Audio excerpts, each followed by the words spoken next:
Welcome to another edition of Pants Optional, Pop Cult HQ's Zoom interview segment where we interview comic book creators and talk about their latest projects and get the lowdown from the waist up. I'm Jason Bennett, Chief Editor of Pop Cult HQ. Today, I'm excited to be speaking with two of the co-creators for the new intergalactic kick-ass romp at Humanoids, Space Bastards, a batshit crazy descent into a sci-fi black hole of belly laughs and violence, which made its initial debut on Kickstarter, has just released the first oversized issue on Wednesday, January 13th, and we'll see the second volume launch on the crowdfunding platform on Monday, January 18th. Please welcome co-writers Eric Peterson and Joe Aubrey. Welcome, guys. Thank you for having us. Hey, definitely. I'm glad we can connect. So, deliver the package, get the cash, be the man. It's a phenomenal, brilliant catchphrase you guys have for Space Bastards. And I've read that this has been a project that you've really nurtured over a number of years. So I'm just kind of wondering, like, when did the two of you come together on this concept initially, and how has it evolved since its initial conception? Sure. So Space Bastards started, the character Davy Proton, who's in the first issue, existed in some doodles and stuff from like my junior high days. And then when I was in film school, we built spaceship sets in my backyard and started making all these kind of, I guess to call them short films would be like a loose definition. But through a mutual friend, that's how I met Joe. And that was like 15 years ago. So yeah, Space Bastards has been with us for a while. And then after kind of making those for a number of years and having a lot of fun doing so, but kind of realizing, you know, budgetarily and skill set wise, it can only truly be so realized. I at the time was kind of doing some independent comics and stuff, and we both kind of agreed it would probably work better as a comic in terms of really being able to treat the universe the way that we wanted it to. And that's where Derek Robertson also entered the picture as co-creator. He really helped elevate the whole universe, I think, to the level that we kind of always hoped it would get to, you know? Right. Yeah, and we'll definitely bring him up again later on in our conversation. But yeah, so have you seen some sort of evolution since its initial conception to, you know, what your finished product is right now, as far as either character development, world building, or anything like that? When Eric used to talk about it, he would bring it up, and it was just sort of it was more focused on Davy Proton. You know, he was a postal carrier. He worked for the Intergalactic Postal Service, and it was just sort of focused on that. And it evolved when we figured out the rules of the Postal Service, where we figured out that it would be sort of a dog eat dog gig economy sort of thing, where the person that delivers the package gets paid, and they can interfere with other deliveries, steal the package, and make money, and that the value of the delivery increases, when the every time it changes hands. And so once we had that, it kind of took off, and it changed then, and it changed again when we brought Derek on board, as far as just the way the universe looked and the way it felt and the pacing and the kind of the visual identity of the universe, our set point. And then then there was the other incarnation, the other developmental stage was when we began bringing in other artists. As Derek was finishing up we're working on this initial arc, we had other artists come in to sort of explore some of the suburbs of the universe. And when those guys came in, it gave us time to focus more on peripheral storylines, or focus more intently on some of the other characters, or on the characters in the past. And that really increased the complexity of it, and made us really see this as an ensemble story. And I guess the final evolution is when we involved Humanoids, and they just sort of put the polish on the whole thing. They kind of took a final pass on, just glanced at it and encouraged us. And those are the main developmental milestones, I guess. Yeah, it's been pretty awesome in terms of Humanoids too, that, for many, many years, Joe and myself were just kind of an island unto ourselves, along with the artists and whatnot. And, we would kind of quality check things with each other. But, for the longest time, anytime that we had any questions about marketing or release or anything like that, it would always be Joe and I being like, yeah, I think, what's the vote now it's wonderful because we have the Humanoids team, and they're just excellent. They're way wiser in those regards than we are, and at the same time, like, just really super helpful, and they get the book. They understand what we're going after. And I figured that too. With I'd seen Mark Waid comment on it. I think it was months before the release of issue 1 here, just this past week. But in anticipation for the series, and he just seemed so stoked over your concept. And like you said, Derek did quite a number in creating this gritty sci-fi world. And let's talk about your partner in crime in Space Bastards. People may know him from The Boys, Transmetropolitan, Happy. Recently, he's done the Oliver series and Images. It's a stunning looking book. And he really captures this intense, often gritty and violent landscape. How did he come to be an actual co-creator of it? Was it the visuals that he provided in helping form your guys' writing? And will he be featured on anything past this initial first 7-issue arc? Yeah, so I mean, it's a really good question. Derek and I have known each other now for, I think, about 10 years, just as friends and whatnot. And then it was about 2014 or so when really, I kept asking and asking and asking, and I kept planting the seed and saying, when we built these sets in my backyard and stuff, is when I was reading through a lot of Vertigo books, including Transmetropolitan. And when Joe asked me if there was any artists that we would see kind of championing the visual look of Space Bastards, who would it be? And I thought, Derek, and surely that would never happen. He's gigantic, he's huge. And then it was a great timing, and really, everything worked out. And I still pinch myself about it. I pinch myself about everything like that. Mark Waid championing the book is like super surreal to me, and all that stuff. Yeah, it's been absolutely wonderful. That's awesome. And can we expect them beyond this this first arc, beyond Tooth and Mail? I think you'll be. I mean, I think it's we haven't. We're working on storylines and that sort of thing. We're trying to figure out how to. We'll have multiple artists, and we'll continue to do that because we think that is the best way to experience the whole story. Derek is, as a co-creator, is always involved, and he's done this variant cover. I think at the very least you're going to see artwork from him.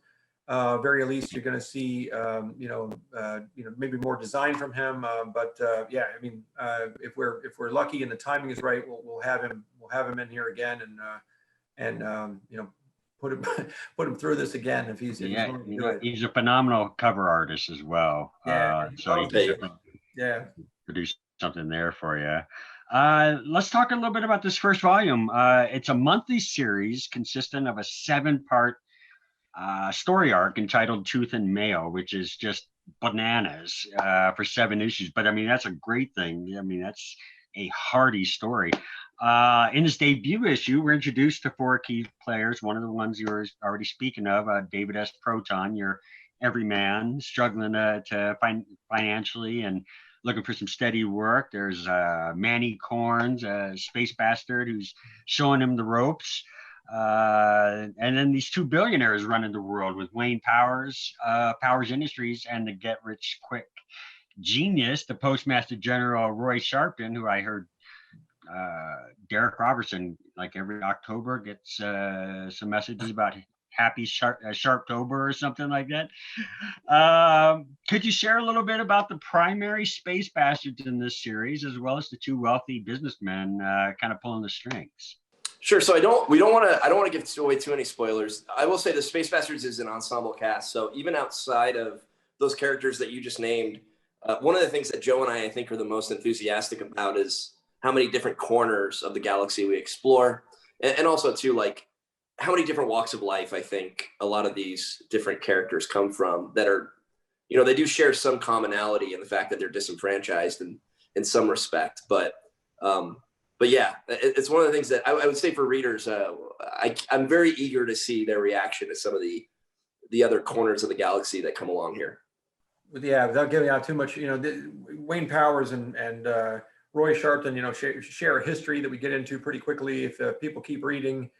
Roy's birthday is actually in October, early October, and that's the one day each year that and it's just a 24-hour period where no packages are delivered.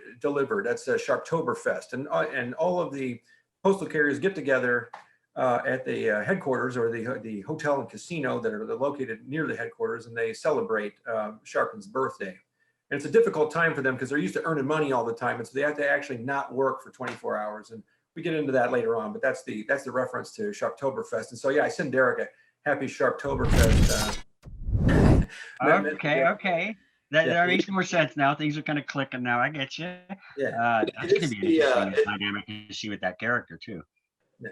It is the official holiday of Space Bastards is in October. We have one. So far, it's just been Joe and I and the artists celebrating every year, and we're looking forward to that being more this year. Yeah, definitely. Let's get it on everyone's radar and mark it on the calendar.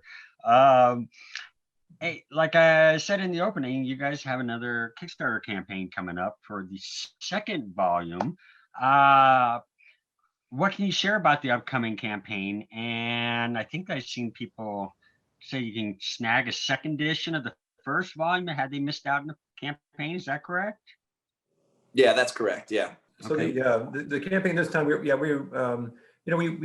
before we were involved with Humanoids, we had produced we were producing the book as a kind of a large, oversized, premium format hardcover collected edition. And volume 1 came out last year, very limited print run, and we kind of used that to court publishers and other people that might have been interested. And that helped us forge the deal with Humanoids, and they've been kind enough to let us continue to release those. Because those folks that bought the first volume have been waiting to kind of continue on with the story. These are 120, 130 page hardcover volumes. They're oversized. Volume 1 is for sale again. Again, this is a very limited print run once again, and this is it. This is all we can do. Volume 1, Volume 2, and Volume 2. Volume 2 continues it. It's another 130 pages, and that's the new material. But both can be purchased through the Kickstarter. Also, just to clarify, I think for the monthly readers, I think most of Volume 1 and Volume 2 would be new material as well. Yeah. Yeah, absolutely. Yeah. 95% of it will be new material, and it's just a different way to read the story. When you're releasing single issues monthly, you don't want to change artists, you don't want to take too many detours, you want to make it more linear. It's just more commercially viable and more accessible to readers. You want to get people involved, but there are people out there that might enjoy or are already familiar with the artists or fans with some of the other artists and want a more complicated, more interesting, I would say, version of the story presented, and it's kind of told out of order, but in our preferred reading order, and it skips around, and by the end, both people that read it either way will end up with the same story, but they'll just get there differently. And it's and there are collectors who might want it. There are people that want to read it all at once, or in big chunks. And then there are people that like to experience it, 1 month at a time, when it's handsomely published by a publisher. And we've got everything for everybody, hopefully. Okay. I do think that like I would love to have somebody that follows it monthly through the singular issues, and then somebody who actually does read it in the kind of the director's cut hardcovers. I would love to sit in a room with those two people, because I think both of them have like completely they'll have very unique experiences, I think. Okay, it's interesting. Yeah, I know I'm already hooked off issue 1. It was a wild ride, I tell you. But it's Thank you. in addition with all your speaking with the Kickstarter campaign and the 7 issues later this year, you're expanding that universe and some specials and featuring different artists like you were mentioning earlier. What can we look forward to 2021 for Space Bastards, and just what the landscape's going to look like for the rest of the year? Yeah, I don't know. I think expect the unexpected, I think is the thing. I mean, I think one of the largest joys for me and Joe Joe and I, is like that. Yeah, again, the ensemble cast, but also to the nature of the story that we're telling, and the fact that the universe is so wide, and the nature of the Postal Service is that we have so many different stories that we can tell. It really is a vehicle for all sorts of different things. So there's a lot of, I think, unexpected places that we go this year. I know I'm being ambiguous, but it's just because I don't want to spoil stuff. It's early on, it makes sense. But also too, I think I would say, like, I think it's wonderful how the universe sort of takes you places you don't expect to go, and then by the end of a lot of those stories, you kind of suddenly realize why we're taking you there.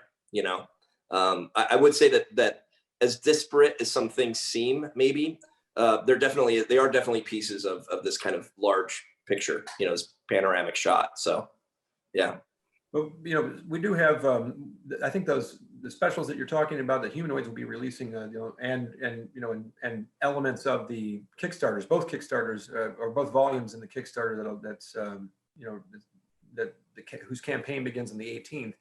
You're going to see work by Simon Bisley. You're going to see a story by Colin McNeil, drawn by Colin McNeil, and also Clint Langley.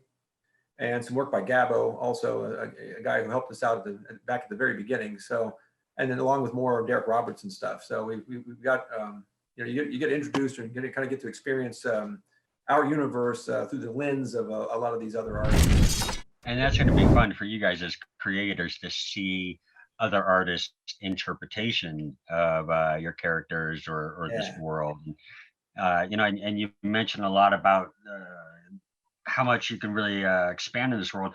It's one of the vibes I kind of got when reading that first issue is there was drew some parallels to, like, well, for me at least, for Firefly, where it was like, you know, do your job, get paid, move on to the next job, and a lot of kind of planet hopping, you know, and just kind of moving around and, you know, dodging the people you need to and stuff. So you know, it definitely seems like you could definitely have some fun in exploring this universe or galaxy. I think a lot of that comes out of kind of the roots of what we were trying to do, which was, I think the roots kind of lie in like sort of heist stories or smugglers or scoundrels in space, that sort of thing too. So sure, it's always appealing. It's always a great story.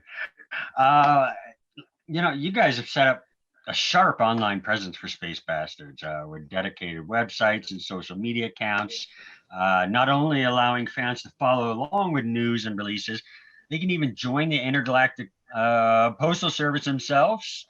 You've even created a custom cocktail menu. I mean, it's just this huge promotion. How will the Space Bastards online presence and recruitment benefit or add to the promotional and word of mouth of the series? Well, drinking only makes the book read better, right? I mean, that's the first part. And then we have got an online game. It's rudimentary, but you sign up and you join in, and you can deliver packages, and you can, you know, buy equipment, and it's, you know, it's a real basic experience, just kind of a way for us to maintain an email list right now. But we'd like to enhance that at some point, and just sort of to make it more interactive. I've had a lot of fun with that, but you know, it's you get to kind of dig in there to find it. We're trying to focus more on Twitter and cocktails right now, but I'm glad you mentioned that. You're doing your research. I looked all around. I wanted to find out more, and each step I went around on the internet, it just seemed to open up, you know, more things. You know, like enlisting into the Intergalactic Postal Service, and like you said, yeah, it's a great way to be interactive with your project. But especially at a time when lack of comic conventions and not being able to engage so much with fans, this is a great way to make them kind of a part of what you guys are doing. Well, thank you. Yeah. Okay. Well, I want to thank you guys for both taking the time to speak with us. Be sure to snag a copy of Space Bastard #1 now at your favorite local comic shop or online retailer. Watch for issue 2 when it drops February 10th, and you don't want to miss this series. Watch for the Kickstarter campaign coming as well next week. Thank you so much, Joe, Eric, and best of luck to you with the Space Bastards. Looking excited and for more what you guys are bringing down the pipe. Thank you so much.